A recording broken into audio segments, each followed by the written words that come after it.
Hi, Doug Benton coming to you from Parmley Graham's head office, and I'm delighted to have alongside me today from Siemens Digital Industries, their product manager for the new SIMATIC S7-1200 G2 product manager, Mr. Andy Dyer. Andy, always great to have you Thank you, here in Doug. head office. Always good to see you. And you know, I was actually thinking when we first launched the original S7-1200, All those years ago now. all the years ago, and here we are now. You know, 1,000 workshops later. Yeah, You were involved in many yourself to start with, but we've got the new G2, some great new improvements and enhancements. We want to touch on a few of those absolutely. this morning if we can, and just get your take on it. So exciting times. But so first of all, let's start with the performance of it. You know, what are the new performance improvements we're going to see with the S7-1200 Yeah, I G2? mean, this is one of the main points. I mean, we'll touch on all of them, no doubt, through this session. But yeah, the increase in performance was something that was recognised so that we can achieve some of the new functionality that we've brought forward with the platform. So particularly around efficient motion control. So we obviously need a more performant processor to be able to handle all of those tasks. So we've increased the processing power, so the bit performance for those that are into the bit performance levels is twice as fast as the older G1. And we've also increased the memory vastly. So we now have a much greater volume of memory for handling data storage, program execution, and indeed data blocks, because a lot of the newer technology uses objects called technology objects, which is effectively a data block that needs some memory to be able to store. And with the new efficient motion aspects of the controller range, we need that extra memory as well. Some of the benchmarking tests that we've looked at comparative to some of the other devices that are available on the market really puts us in a strong position.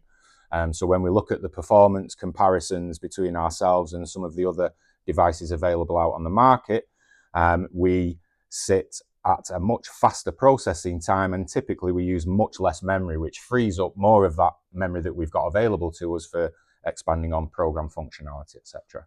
As well as that, we've also taken steps to align more with our S7-1500 portfolio, where we have dedicated processing of our communications objects now.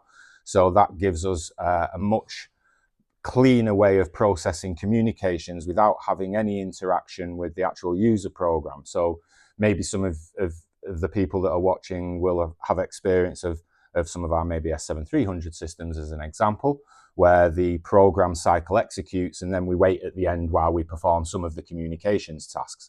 We no longer have to concern ourselves with that. The processor takes care of it and it handles the communications separately to the program execution. So it's a real good step forward for us. It gives us a lot more efficiency in the handling of program, the handling of data, and so on and so forth. Very good, and you know, obviously a lot more powerful now, and that'll be good from a cost effectiveness and all of that. Absolutely. I mean, the saying "more bang for your buck" as it goes. So As yeah, we're getting a lot more performance now out of the system for the same price point as the original G1. Fantastic. And sort of moving on, then obviously data is always a big thing, and that. And how does the new S7-1200 G2 how does it enhance data transparency when we're looking at things like commissioning and diagnostics? What have we got on that? Yeah, so I mean, my background comes from a maintenance engineering role, and spent many an hour trying to diagnose faults on control systems. With the SIMATIC range, we've obviously got the capability to embed things like program alarms into functions, utilizing plain text in our hardware diagnostics, which is a great step forward for us interpreting that diagnostic information. But accessing it is another point to consider. So yes, we can present the diagnostics up onto a HMI, for example, but if you've got a big machine or a big factory floor, maybe the HMI isn't right next to the area of the machine that you want to diagnose. If you've got your iOS device at the moment in your pocket, install the S7-1200 G2 Near Field Communications app, and that will then give you the ability to hold your mobile device next to the CPU, even in a powered down state. And for anybody wanting, you can have a look on my LinkedIn and see the video there. Yeah. But yeah, we've developed the app now so that you can obtain the actual diagnostic status of the CPU, read all the entries in the buffer directly on your handset. And of course, the first thing that everybody says around this is, how secure is this? Well, you can only read very basic information without any configuration. To get access to the detail, you need to configure that access through Tier Portal. And we can password protect access through the app so that you don't need to then concern yourselves with unauthorized access into your system, for example.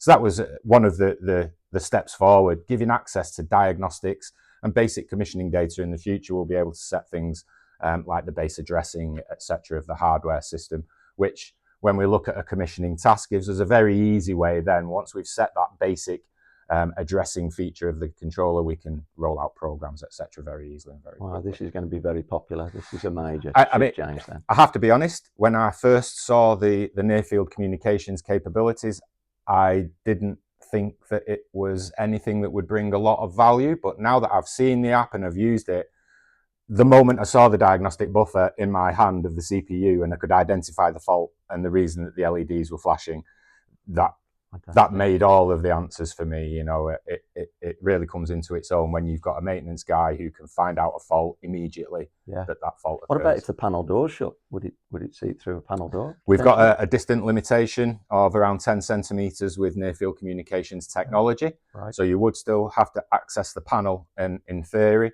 I mean, the maintenance or the operations guy would usually have access to that. Maybe you've got to go through some permitry to gain that access. But this is where it's you have that capability if it fits with your application, or you can utilize pushing the buffer up as an alarm system onto the HMI and access that diagnostic information that way. And of course, you've always got TIA Portal to be able to access the diagnostics directly if you've got your engineering system with you. Super, big improvement then. So moving on, and probably relevant to that and downtime and everything, but safety, machine safety is always a big topic in that. So what improvements can we expect to see on machine safety? And I'm thinking more around now, like the sort of the new hardware design. And I think there's also something on licensing as well that could be a benefit. Yeah, so I mean, one of the, I would say, drawbacks maybe of a new customer experiencing integrated safety with the S7-1200 was the fact that they then had to go and purchase an extra license on top, which is more process that you've got to go through to get to where you need to be. So we've taken the steps now with the version 20 of Step 7 Basic or Professional. We deliver along with that the Step 7 Safety Basic license as well. Wow. So anybody that is currently on a software update service agreement, that will automatically be cancelled and you will no longer be billed. You'll just receive the safety license as part of any Step 7 installation that you purchase. Fantastic. Which is a great step forward. I mean, in terms of hardware, we've got some great innovations in the pipeline to vastly reduce the size of a safety system with the 1200. So if we look back to the S7-1200 first generation, obviously the CPUs were wider, the modules were wider. So now with the new hardware, we can realize a safety system in a much smaller footprint, which is great news because that obviously starts to reduce the cost of steel work and all the rest of it. Even if we just look at the weight of a system, because we've reduced steel work and we're now reducing carbon costs for transport, etc. So it's great that we've sort of got that message within the product. The hardware is going to be available later in the year. So for the moment, you can purchase a fail-safe CPU. We fully support ProfiSafe protocol over Profinet, so we can issue safe commands to the S210 drives, for example, over that ProfiSafe network. We can initiate safe talk off, safe stops, and all these sorts of things. We can also use the S210 to bring in that emergency stop signal, for example. So we could use that as a remote I/O point with fail-safe capability. Alternative to that at the moment, we'd be looking at the ET200SP range of fail-safe I/Os. And that's until around the summertime where we're expecting the first fail-safe module to hit the market. It will be a combination fail-safe digital in, fail-safe digital out, and a couple of extra standard digital ins in there just to give you that bit more expansion. And then we'll be able to realize local hardwired safety as well as the ProfiSafe safety. Again, nice improvements, really. Yeah, I mean, this is just looking at the safety signal modules which fit to the side of the CPU. But again, later in the year, we'll also be releasing signal boards with fail-safe functionality. that for me is a real game changer, because at that point in time, once we get access to the fail-safe signal boards, we'll be able to realize safety circuitry with local hardwired IOs directly within the footprint of the CPU. Now, currently, maybe you use a standard CPU style and a fail-safe relay.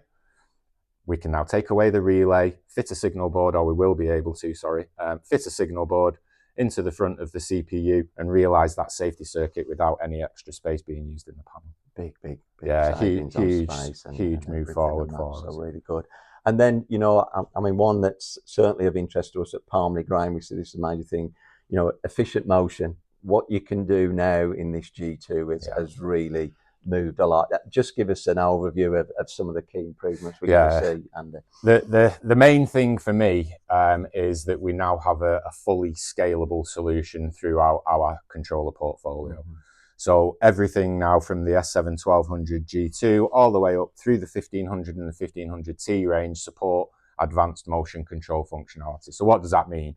That means that we can realize direct servo control utilizing the Profinet network to realize everything from maybe just a single axis of motion where we need some accurate positioning, or maybe we want to coordinate the control of two axes or more. So for example, we're looking at the flying saw basic application during the PG optimized tour for this year. That is a coordination of two axes of motion, all with an application example in this case. So I mean, I know that your guys have had this application set up with their hardware in under an hour, which for me was a great story as a product manager to hear that feedback of the successful deployment, if you like, of the application. And yes, it's an example and it is designed to work, but this was new hardware and the guys, got it up and running. So credit to them. Fantastic. And obviously the Profinet IRT, that now being in the 1200, yeah, I mean, this is where we can achieve some of our more accurate control. So now we have this isochronous real-time overlaid over the Profinet network to give deterministic program and network cycle execution. Then we can precisely control a servo drive, as an example, across that network.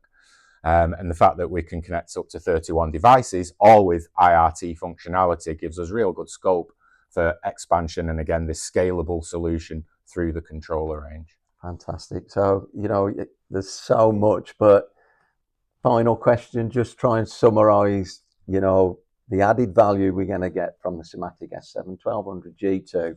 Summarize it for me. Yeah, I mean, I think that obviously the S7-1200 G2 is a fantastic piece of hardware and a great addition to our portfolio, but what we can say is that the real strengths from our portfolio come from the software environment. So TIA Portal, having that fully integrated environment for controller, safety, motion, HMI, communications, all in a singular database with a single front-end access into all of that configuration and programming. That's the strength, because that's where we then gain engineering efficiencies and start to save time and money. As well as obviously the changes to the hardware platform, the reduction in size, the new fail-safe concepts around the hardware, the introduction of the efficient motion, again, to give us this scalability through the range, so that we, as a machine builder, I now don't necessarily need to be too concerned with which functionality fits within which controller from which supplier and so on. I just know that with a Siemens solution, the S7-1200 G2 all the way through the 1500 and up to the 1500Ts, we can achieve all of our motion control applications within that portfolio. Fantastic. It really is exciting times, isn't it? It absolutely is, yeah. It's an absolute... For me, I really can't wait to kick off with the tours and see the great work that you guys have been putting in to make that such a success as previously has been proven. Yeah, so let me put myself on the spot then. So improved performance, data transparency we can do now, diagnostics, commissioning. We've got obviously machine safety, big improvements there, and then obviously the efficient motion. Yeah. And underpinning that, this lovely new hardware design as well. So absolutely. There's an awful lot in there as well. Andy, as always, it's a pleasure. Thank you very much. Of course, if you want some more information, we are running a national roadshow tour in March and April, and it is a big launch, and we did promise a stadium tour, and we're delivering on that. We've got some fantastic venues from Murrayfield, St James's Park, down to Ellen Road, Villa Park, and a few others. So we've got some great venues. We're already filling them up. I think we've got over 1,000 people registered. So we do have capacity. Get your registrations in, go on our website, you'll be able to join on there and come for a full day. As Andy said, a flying saw application will take you through from design, realise, optimise, the whole series of events that you need to do a complete project. So come and join us there, it'd be great to see you, and we look forward to seeing you soon. Thank you very much. Thanks, Andy. Thanks, Doug. Cheers. Cheers.